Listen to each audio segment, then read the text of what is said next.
여러분 안녕하십니까? 토요일 아침 대구 MBC 뉴스투데이입니다.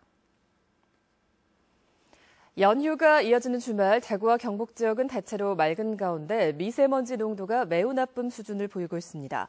기상청에 따르면 현재 대구의 미세먼지 농도는 세제곱미터당 207마이크로그램으로 매우 나쁨 수준이고 대구와 경북 지역에 오늘 저녁까지 황사가 나타나는 곳이 많겠습니다. 오늘 낮 최고 기온 대구 구미가 26도, 안동이 25도 등으로 어제보다 조금 높겠습니다. 또 어버이날이자 휴일인 내일은 맑다가 구름 많아지겠고 기온이 오늘과 비슷하겠습니다. 대구에는 건조주의보도 내려져 있습니다. 땅콩주택이라고 혹시 들어보셨습니까? 이 자투리 땅에 좁지만 높게 지어올린 협소주택을 일컫는 말인데요. 집값이 비싼 서울과 경기 지역에서 한창 인기를 끌었었는데 최근에는 대구에서도 선을 보이고 있습니다. 권윤수 기자가 보도합니다. 한눈에 보기에 예쁜 카페 같기도 한 3층짜리 건물은 지난달 준공된 일반 주택입니다. 땅콩주택. 즉 자투리 땅에 지어 올린 협소주택으로 단면적이 30제곱미터에 불과하지만 꼭대기 다락방까지 합쳐 연면적이 76제곱미터로 중소형 아파트 크기입니다. 1층은 새를 놓을 수 있는 가게고 2층은 거실 겸 주방, 3층에는 작은 방이 2개, 여기에 다락방과 발코니로 쓰는 옥상까지 층이 분리됐을 뿐 여느 가정집과 비슷합니다. 공간이 좁다 보니 갖가지 수납 아이디어가 동원됐고 반듯하지 않은 작은 귀퉁이도 기발하게 잘 활용했습니다. 이 집을 지을 때는 이렇게 적게 해가지고 내가 어떻게 나이가 있으니까는 짐도 많잖아요. 이걸 어떻게 해야 될지 싶더니만 막상 이사를 오니까는 다 정리가 되더라고요. 요즘 층간소음 문제 등 공동주택에 불편을 느끼는 사람들이 많아지면서 대구에도 협소주택을 짓는 사람들이 생겨나고 있습니다.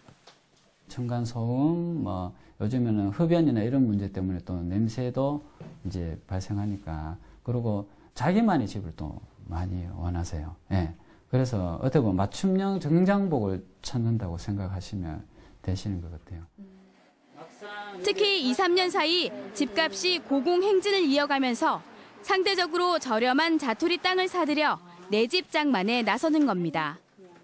수성구 같은 경우에 30평대 아파트가 6억 전후에 형성이 되다 보니까 수성구 지역 같은 경우에도 사실은 일종 주거 지역 같은 경우는 통상적으로 지가가 상당히 저렴하게 나오고 있습니다. 그래서 이제 고가의 어떤 아파트가 아니라 최소한의 비용으로 들여서 어떤 최대 효과를 보기 위해서 부동산 전문가들은 당분간 대구에도 협소주택이 많아질 것으로 전망하면서 다만 짓기 전에 치안과 주차 문제 등 어느 정도의 불편함은 감수해야 한다고 설명했습니다.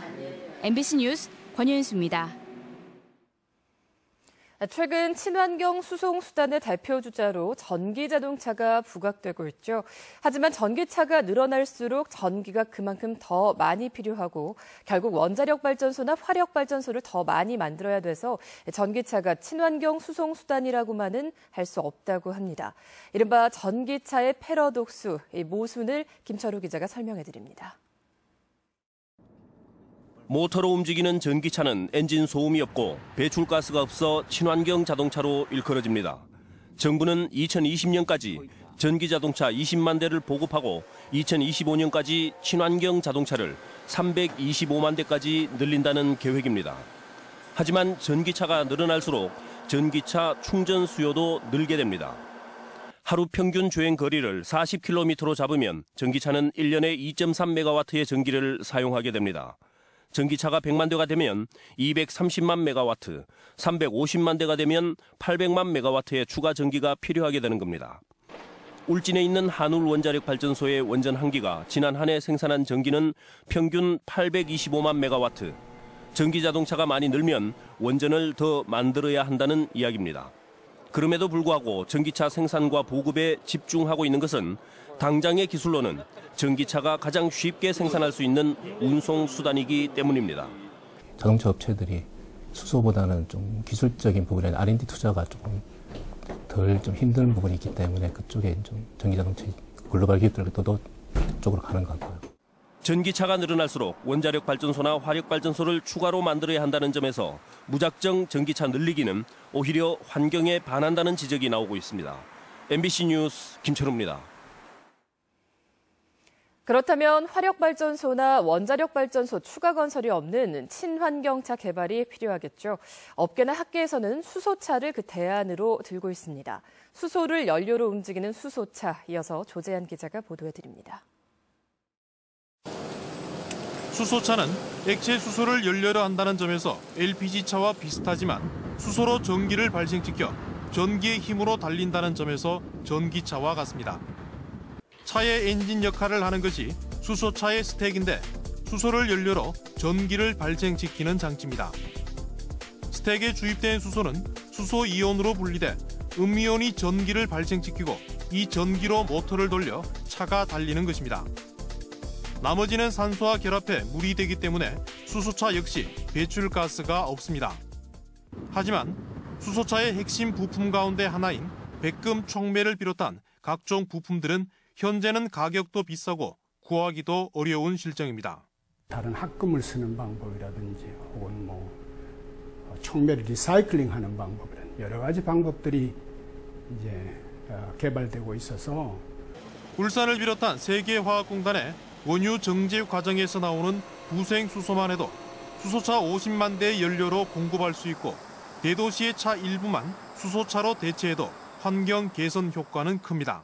운행하는 만큼 공기의 황산화물, 질소산화물을 다 잡아서 없애는 공기청정기 역할도 하는 거죠.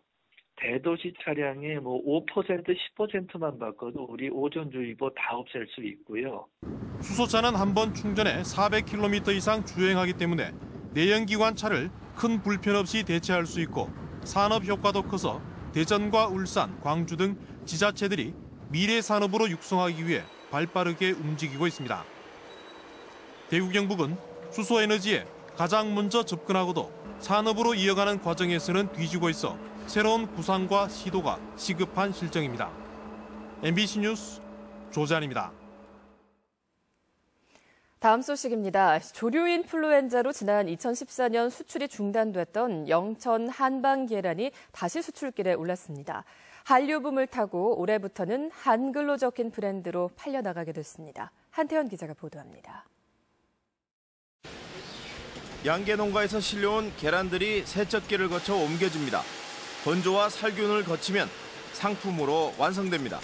20만 개 가량의 이 계란은 이달 초 일본 대형 유통업체를 통해 홍콩으로 수출됩니다. 지난달 15일 24만 개, 14톤 물량 이후 두 번째입니다.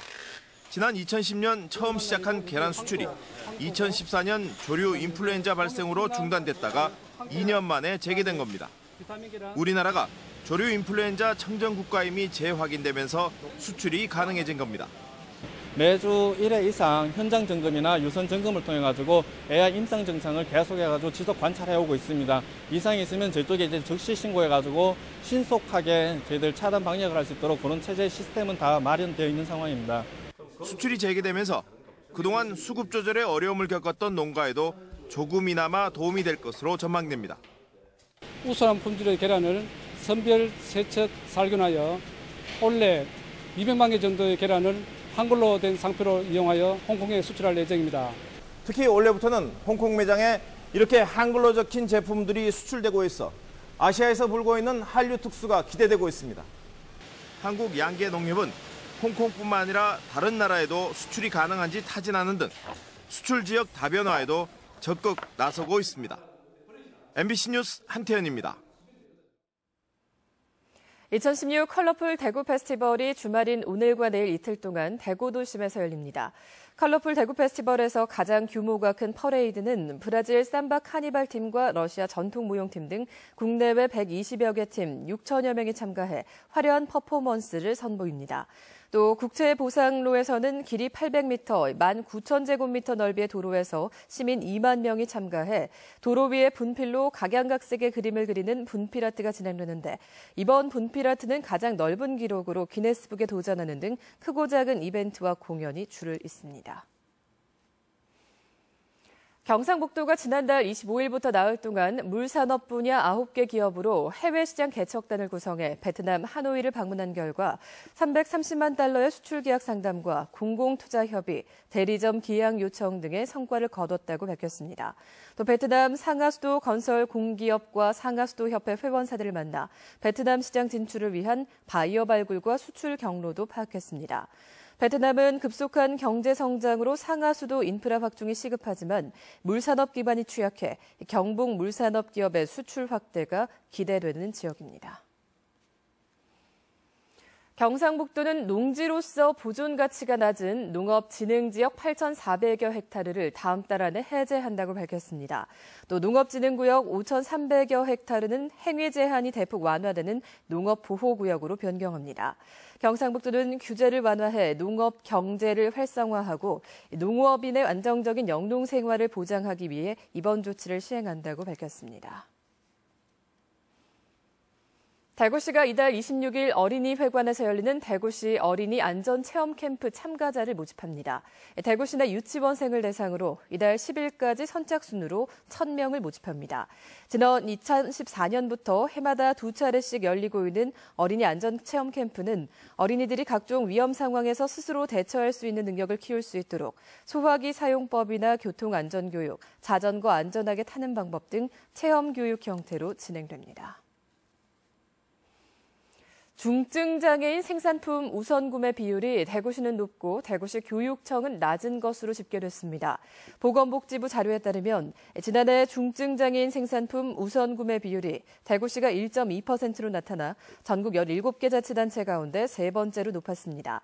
반면에 대구시 교육청은 0.58%로 법정 구매 비율인 1%에도 크게 못 미쳐 전국 교육청 가운데 가장 낮은 것으로 집계됐습니다. 한편 정부는 올해 공공기관과 지자체 등의 중증장애인 생산품 우선 구매 목표액을 지난해보다 17% 높이기로 하고 실정 미흡 기관에 대한 모니터링을 강화하기로 했습니다.